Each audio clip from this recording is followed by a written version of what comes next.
IONIQ Information.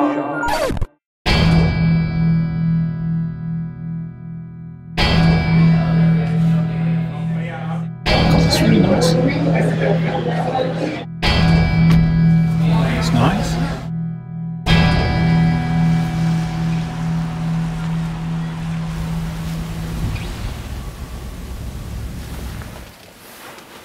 Hello.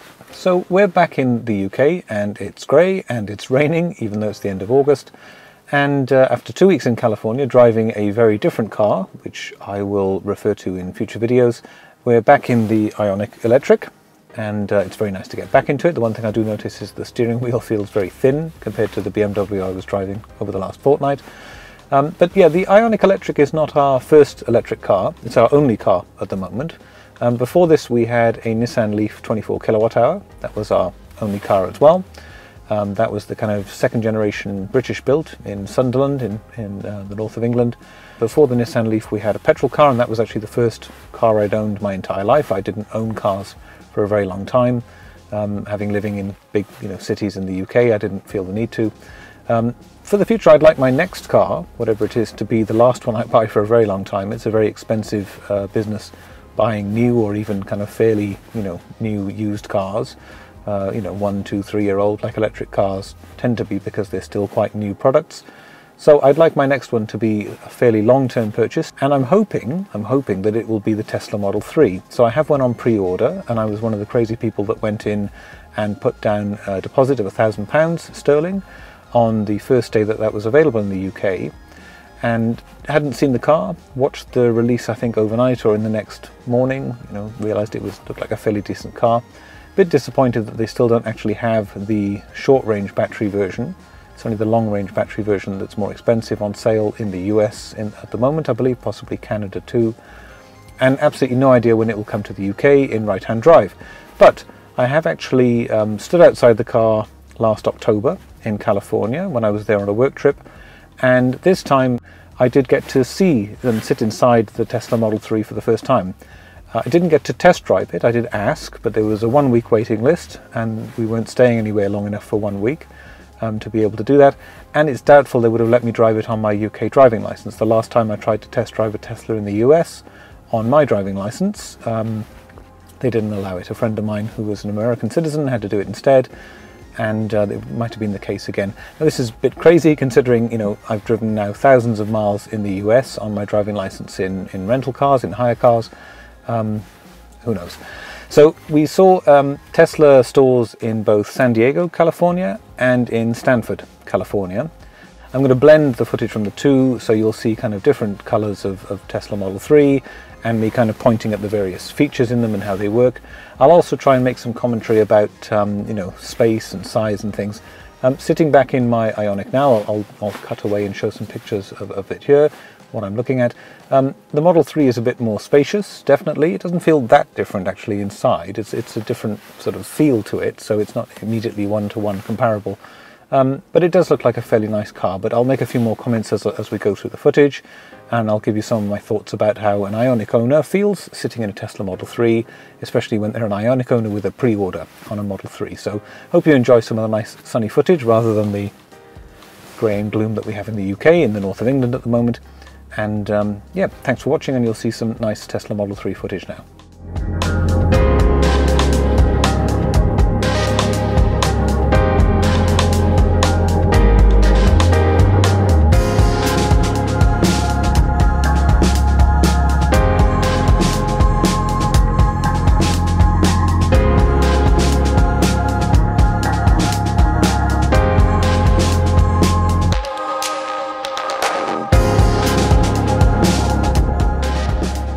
Now these are all the performance dual motor Model 3s that I think have only just come to the United States, so it was good to see these and have a bit of a look around them with the white seats and so on.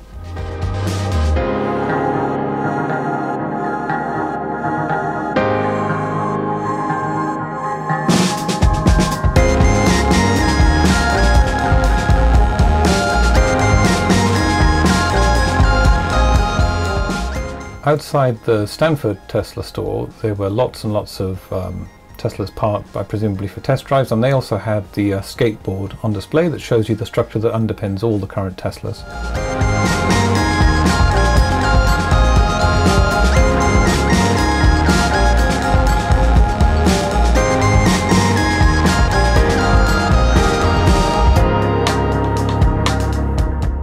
The first thing that really caught my eye this time, looking outside at the Tesla Model 3, having a bit more time to do it, was the aerodynamics. It's really a very, very slippery car indeed, which bodes well for its efficiency, as has been shown by its numbers so far. If you've been following my earlier videos, you'll see that I did a kind of snow test to show the aerodynamics on the IONIQ, and I think the Model 3's got very similar, very kind of slippery aerodynamics.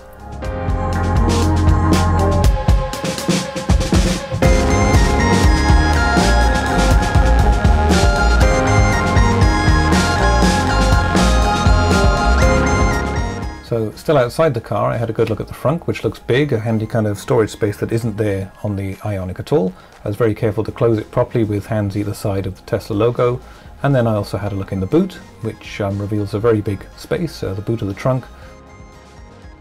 The whole structure of the boot or the trunk is still a bit strange to me, the whole mechanism of it. I don't know exactly why they went that way, but it does look like there's a really usable space. And of course you've also got that additional space under this liftable panel here, which we're looking underneath now. We're seeing the Tesla bag, which gives you an extra kind of depth in the boot to use as well.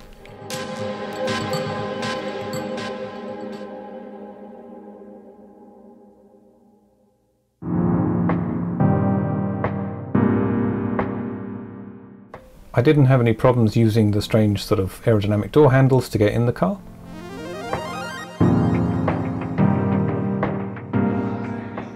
I enjoyed playing with the steering wheel adjustments. Oh, it's here. No, yeah, it's like Controls.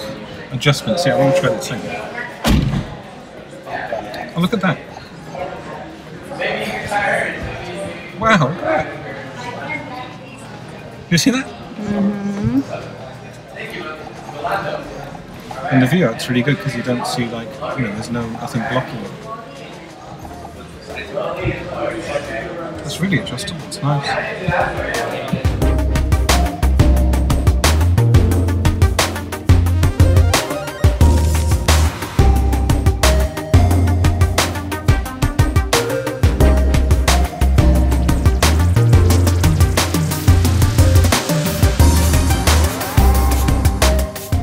I really liked the whole GPS sat-nav navigation system where you could zoom in and sort of Google Earth, Google Maps style, see exactly where you are.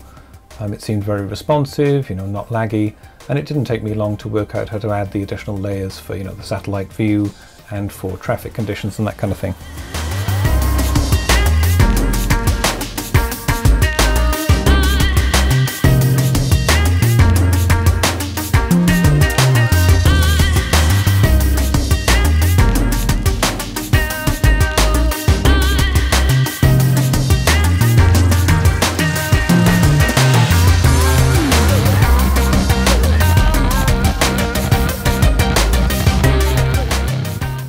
I found it interesting that the owner's manual had a whole section about how to open the doors from the inside and from the outside.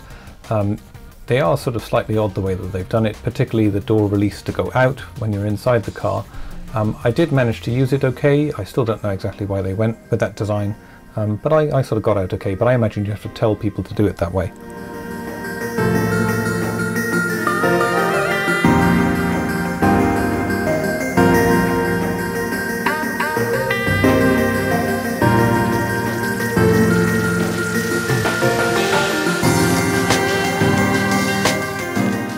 Looking in the back of the Model 3 and then getting in myself, it seemed like it had fairly good room, you know, comparable to the IONIQ, if not a bit more, and plenty of knee room, plenty of leg room, and also plenty of space above my head, plenty of headroom in the back as well.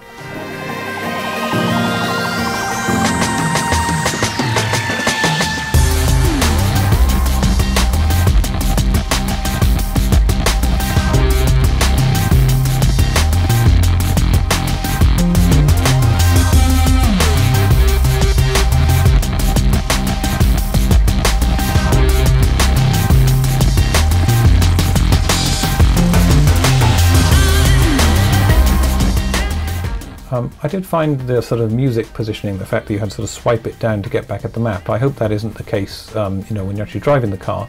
But the size and the clarity of the navigation, I really wish we'd had that on the rental car while we were there. That would have been great.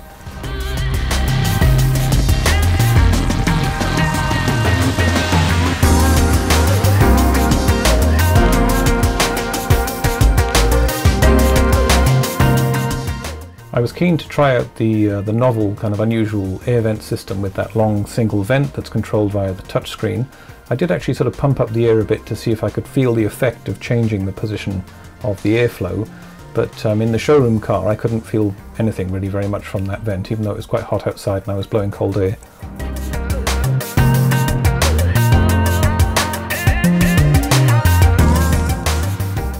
It's not very clear from this footage, but as you sort of split it into the two vents or sort of air channels to go either side of your head, it does actually show you a silhouette of your head as you're adjusting it, so you can see where it's going.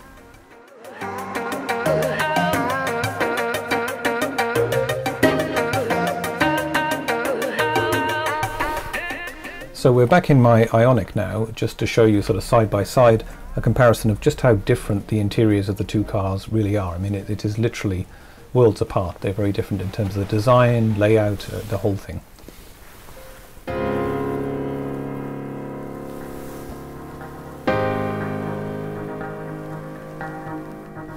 I didn't get to drive the Model 3, so I can't give an accurate impression of, you know, the rear visibility and how things look through the rear view mirror.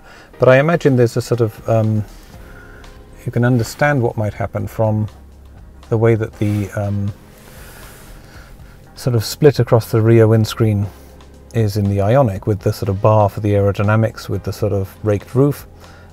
So from looking at it from outside and following a few Tesla Model 3s, I got a feeling that it's going to be the sort of visibility of the upper part here, you know, the rear view mirror through the screen in the IONIQ is what you're getting in the Model 3. So fairly, you know, poor visibility out of the back. So I'll just show again that from the inside of the IONIQ. So yeah, so I think you're getting this part here that's glass on the IONIQ is just part of the boot or the trunk structure in the Model 3. So, you know, you're getting sort of a similarly raked and possibly not much bigger than that, you know, view out of the rear view window, I think, in the Model 3. You do get, however, here you'll see this is just the kind of, the UK version doesn't have the sunroof. In the IONIQ Electric, I don't think it's not even an option. So this is obviously going to be, you know, darker and in an IONIQ, separate from all the other issues about, you know, range and superchargers and so on. That's one definite feeling of being in the Model 3, is that it's much lighter area feeling in the cabin, even with the black seats, which was the one I sort of sat in.